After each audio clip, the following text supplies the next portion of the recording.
అమ్మ భాషను అందరూ తల్లి వలె ఆదరించాలని ప్రస్తుత పరిస్థితుల్లో సాంకేతికత పెరగడంతో మాతృభాష పట్టిన కోల్పోతుందని ఈ నేపథ్యంలో విద్యార్థులు తల్లిదండ్రులు ప్రత్యేకత తీసుకోవాలని తెలుగు రాష్ట్రాల తెలుగు అధ్యాపక సంఘం గౌరవ అధ్యక్షులు నల్లా నరసింహమూర్తి అన్నారు. ఇక అంతర్జాతీయ మాతృభాషా దినోత్సవం సందర్భంగా బట్టిపాలెం గ్రామంలో ఎస్వీఎస్ఎస్ జూనియర్ కళాశాల తెలుగు భాషా దినోత్సవ వేడుకలు నిర్వహించారు. ఈ సందర్భంగా తెలుగు భాషా వికాసానికి కృషి చేసినటువంటి కవుల చిత్రపటాలకు పూలమాలలు వేసి నివాళులు అర్పించారు. ఇక మన దేశాన్ని పాలించిన ఆంగ్లేయులు సైతం తెలుగు భాష ఔన్నత్యాన్ని చాటారని నరసింహమూర్తి అన్నారు. ఇక తెలుగు సాహిత్యం అంటే కేవలం తెలుగు విద్యార్థులకే కాదని దాన్ని అందరూ తెలుసుకోవాలని కోరారు. ఇక అనంతరం విద్యార్థులకు నిర్వహించినటువంటి మాతృభాష ఆవశ్యకత అనే అంశంపై నిర్వహించినటువంటి వ్యాస రచన కవితల పోటీలు విజేతలైన వారికి కళాశాల ప్రిన్సిపల్ అడప గోపాలకృష్ణ బహుమతులు అందజేశారు. ఈ కార్యక్రమంలో college incharge principal Madhura Kripananda, Elipe Simhachalam విద్యార్థులు పాల్గొన్నారు. Top Telugu news #1 news. Anakapalli GMC zonal కార్యాలయంలో డంపింగ్ యార్డ్ను జనసేన నాయకులు నాగేంద్రబాబు పరిశీలించారు. ఇక అనకాపల్లి పట్టణ ప్రాంతంలో ఉన్నటువంటి చెత్తను సేకరించి జోనల్ కార్యాలయం ప్రాంతంలో చెత్తను వేసి అక్కడి నుండి విశాఖపట్నం తరలిస్తూ ఉన్నారు. ఇక దీనివల్ల అనకాపల్లి పట్టణ ప్రాంతం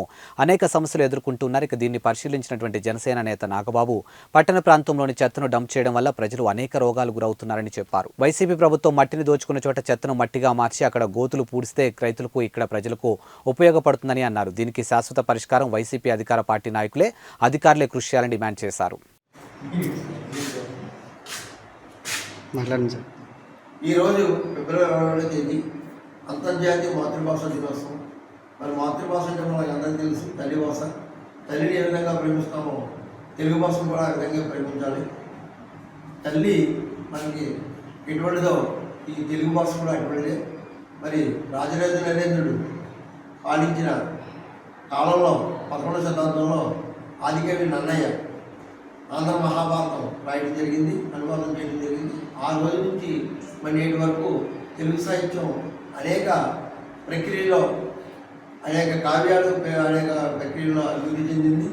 మరి అవన్నీ కూడా తెలుగు భాష నేడు చులకనగా చూస్తున్నారు.